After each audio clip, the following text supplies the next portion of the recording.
How can I multiply my video output? One lens to look at this would be through quality and quantity. Of course, these are only two variables, and we say that these are the two different things we take a look at. Quality is how good a single piece of content is. Quantity is how much of it there is. And how much of it there is not so much how much in total, but much more how much I am able to produce at a constant rate. So if I go through time, then I would be able to produce a certain amount of videos. If I am able to produce, let's say, 10 videos a day, then these 10 videos a day get produced every single day as long as I continue to produce. So the quantity is much rather a production rate. And these four in this case, multiplied by 10 videos, so 40 videos for these 4 days, then these I also need to distribute. And this is another lens to look at this, or another lens through which I can look at this. The ratio between recording and distribution. Currently, I think it is much more weighted on the distribution side. Ideally, it would be more weighted on the recording side. At least that's kind of one idea I have, and I'm trying to implement. Why is the question.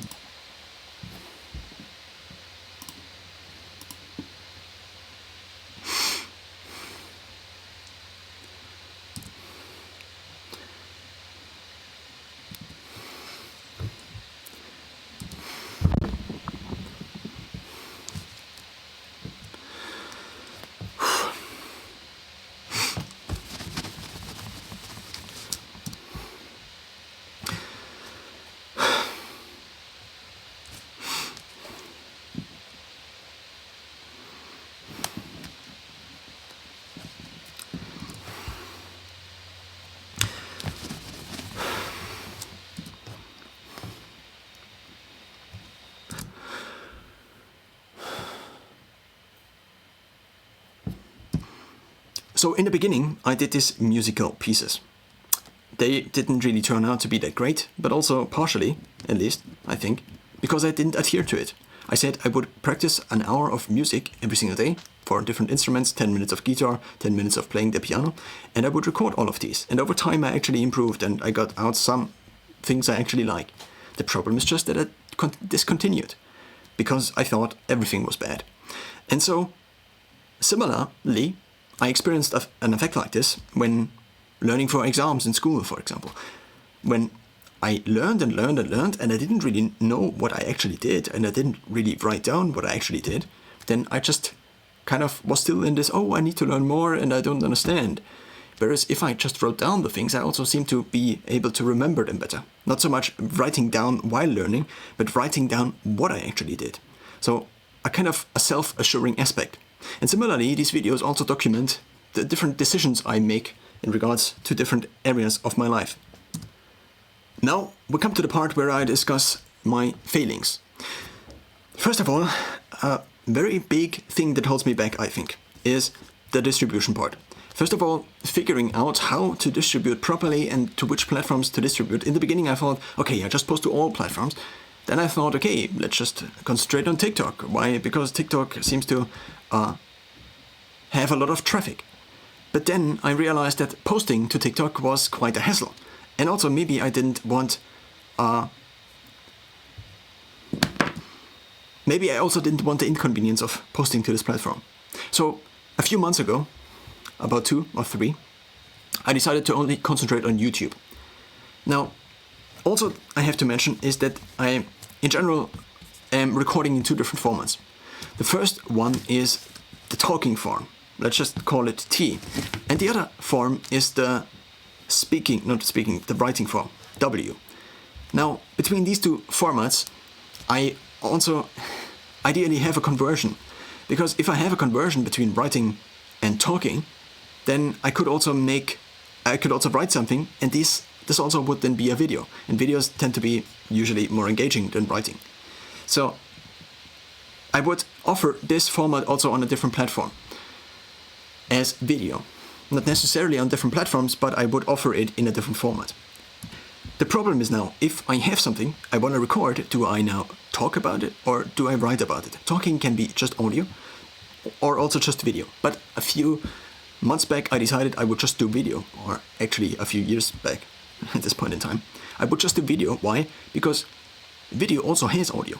So as long as I don't make the videos too visually complicated, you can still listen to the audio and at least get some idea of what the video is about. Self-consciousness. Another big thing. If I don't look as I know what I'm talking about, or I don't appear as if I know what I'm talking about, or I'm making constantly grammatical mistakes, then this makes me look like a fool. And not only look like a fool to myself, but also to everybody who wants potentially to see these videos. Also to everybody who potentially knows me and thinks, oh, what is this guy doing?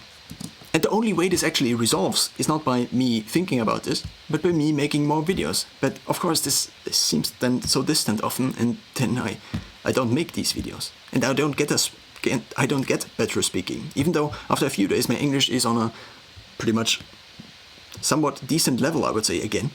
But if I don't record for a few days, it basically drops. Up to the point where anything I record is basically garbage. Another big factor is what I look like on video. Obviously, I am self-conscious, just like everybody else, I assume.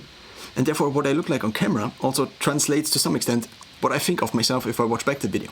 I don't know what other people think if they watch back the video. And of course, it's often about the things I say. But if I talk about something like, okay, I did this many pull-ups yesterday, so I do have a channel that is about health, for example, and I don't look like I can do that many pull-ups, then there is a slight incoherence that needs to be, well, reduced, ideally. Workflow. Till now, what I did mostly is still based on a decision I made a few years ago. This was that I would not try to record on my camera any longer because I couldn't figure it out. I couldn't figure out what microphone would fit, and especially before I had the problem that the lenses you used on a digital camera, in this case before a mirror camera, so a DSLR, a camera that had actually a mirror inside, the lenses just were noisy. So I then got another camera and I then would have had to buy an additional microphone, so I decided to just buy a new phone, the Galaxy S10, and I'm still using the Galaxy S10. In total I had 3 of these. The first one is broken, with a broken screen. I sold it on eBay. Then I ordered the second one, which is now in repair. Because the battery, after years, I already bought them refurbished and the battery after years is not good any longer. And the third one is the one I'm still recording on. And these phones are from 2019, now it's a little bit later, but they are still decent, I would say. I even now have them in a kind of new setup, and this is still what I'm talking about when it comes to workflow. I recorded hundreds of videos over the years with these two phones.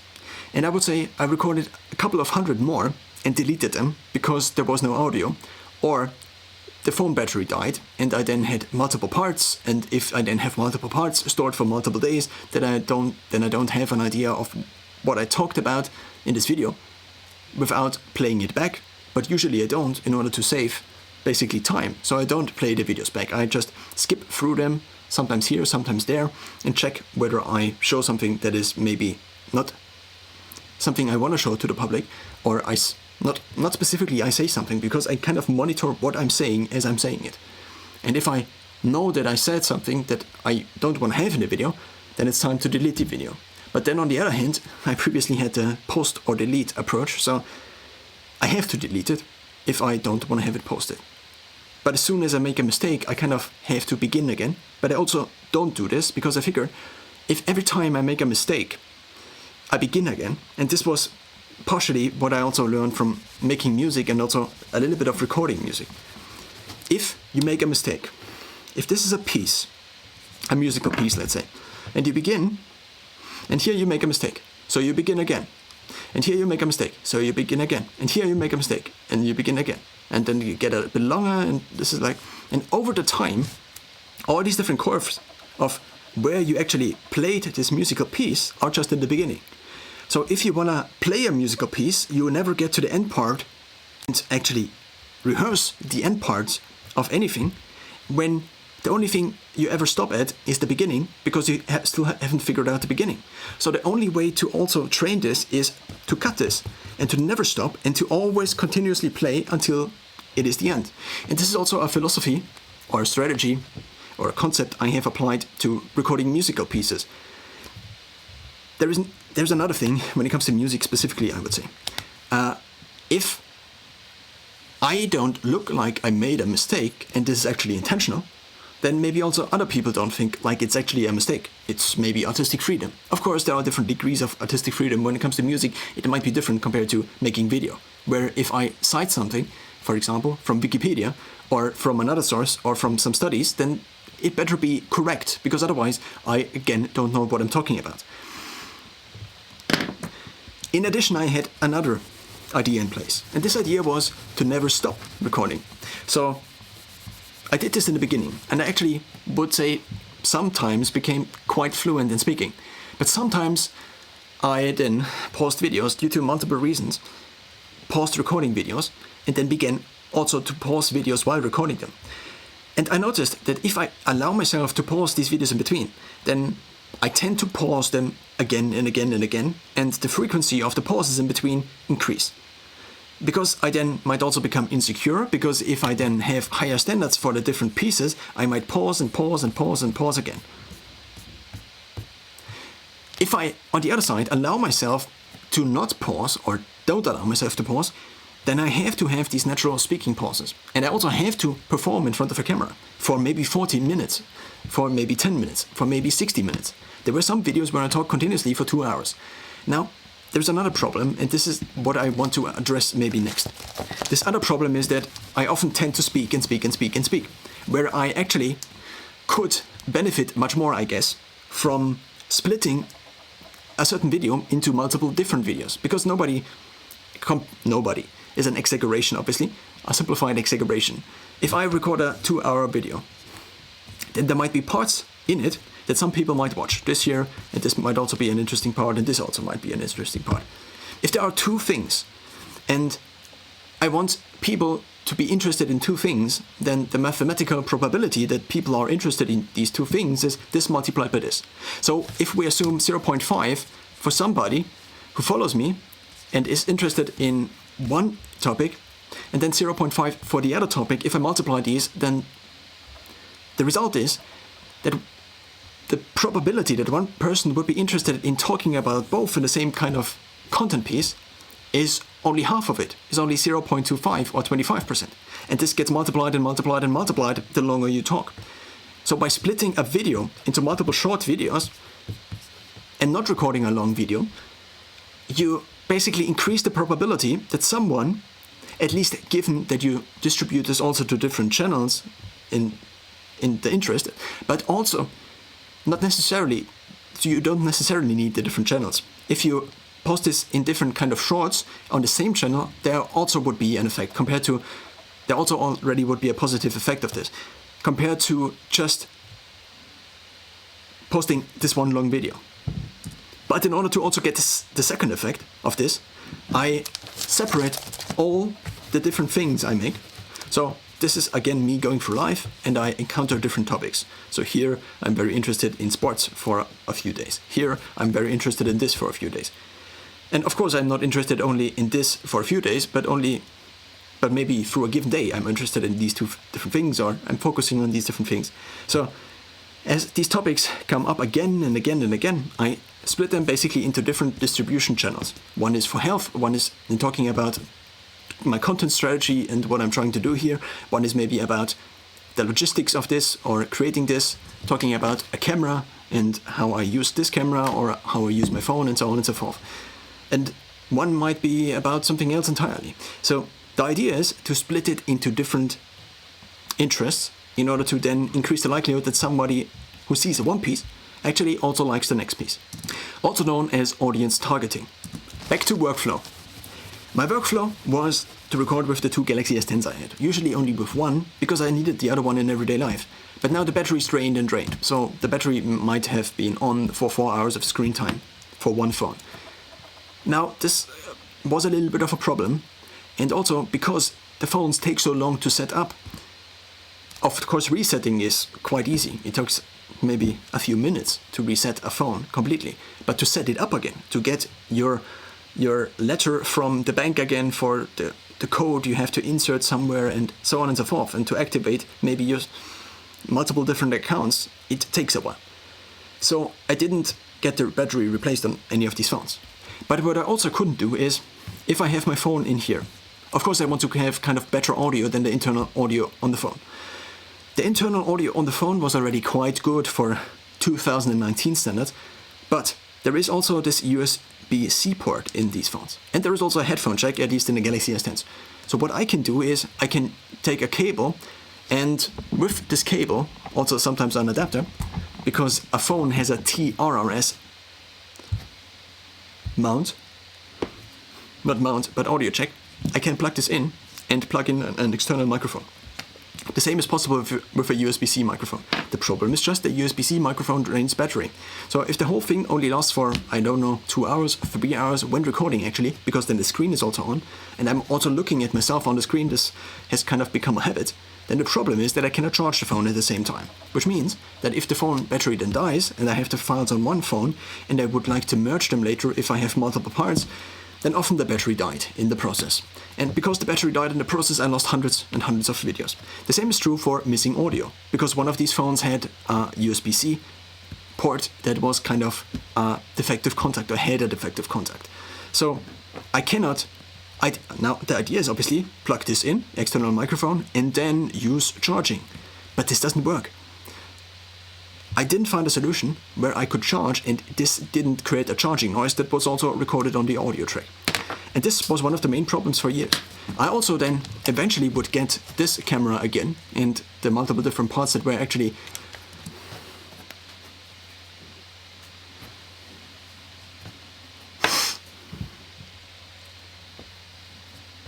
where exactly I would need to look at, because the camera also is off center. It is here actually. So I don't really know where to look at.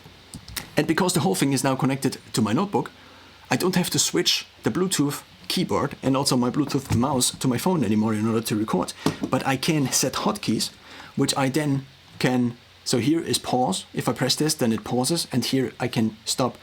So I set the space bar to start and stop for the whole video, and this is pause. So every time I pause here, it pauses also the recording, and then I can just continue. So much about the recording part. Now the distribution part. The distribution part I think is constantly evolving. I had the idea, for example, to make one channel, but also this one channel should then have different content formats, like the one I actually wrote.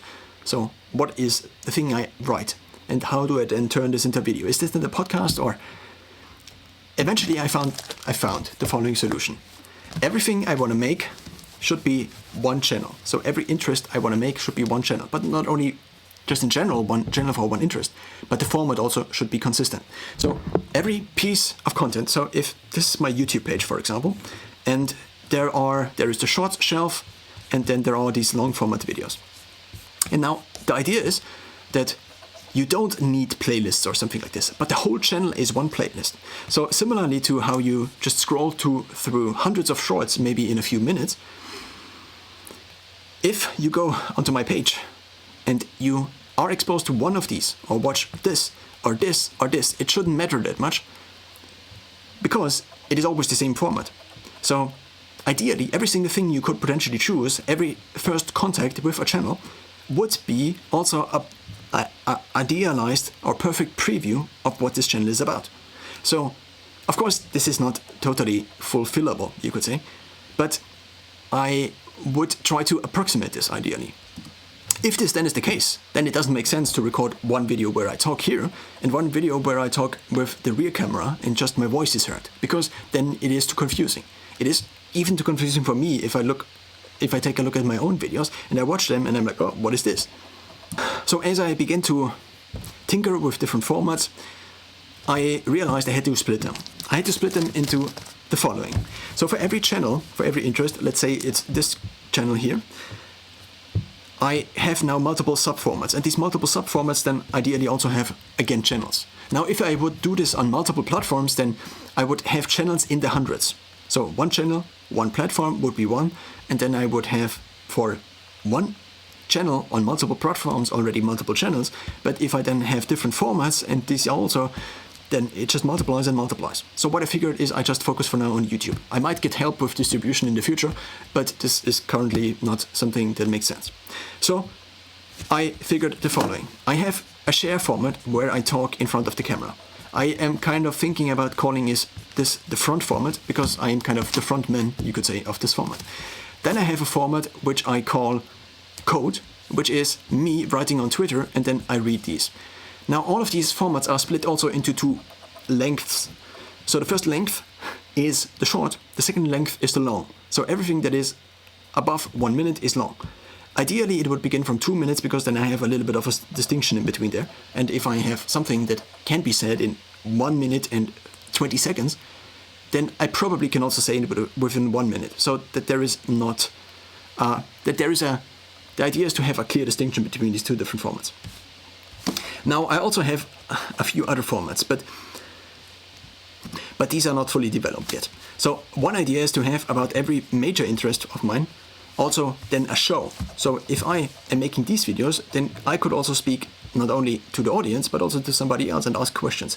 But I don't know to which extent this makes sense as kind of under one umbrella. So this brand name, for example, for this channel, and then this in show, this in code, this in share.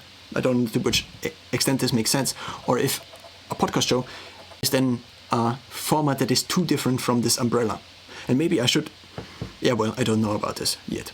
I also don't know to which extent this makes sense in a kind of business, from a business perspective, in terms of investing my time, since I have neither acquired a large following on any of the platforms, on any of the channels, nor do I have other social status that would justify me interviewing somebody that has a very big name. So the question is, which guests could I potentially be interested in, which would then also be on the show?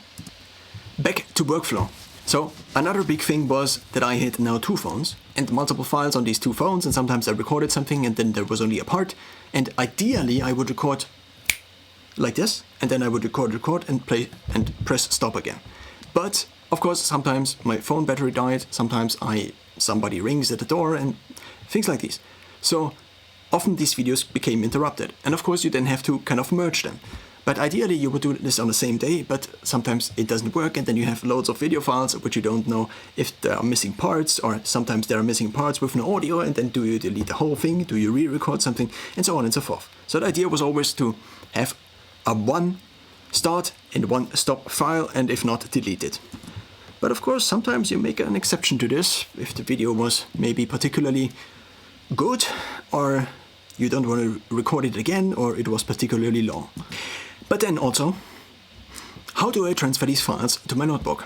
There seems to be still no wireless connection. I didn't find a good solution for a wireless connection that would automatically kind of transfer all the files I have on my phone, and ideally also the right ones, to my notebook, and then I would have them on my notebook. So I still, once weekly ideally, would transfer all of the different files. But this then also takes a while, because the USB-C cables, at least the ones I have, don't transfer high rates, and then it takes like 20 minutes to transfer all the files, or even more, because usually I don't record as much as I targeted at, or I never meet my recording goal. That's what I'm trying to say.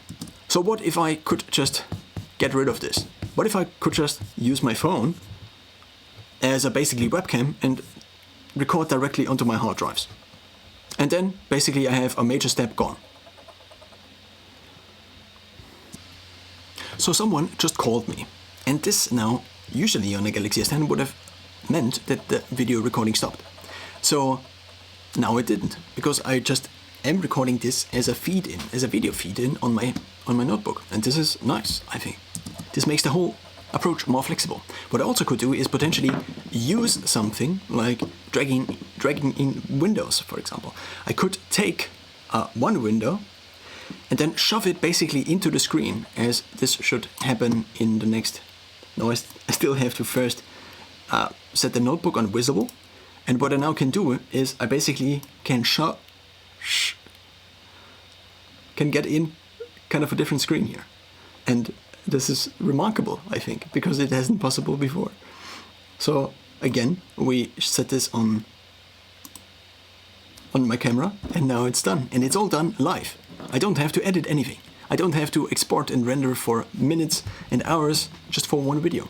It's all done in one video, in one sitting. It's basically a live recording. It's just that I don't do these recordings live, because obviously I still stop in between and so on and so forth.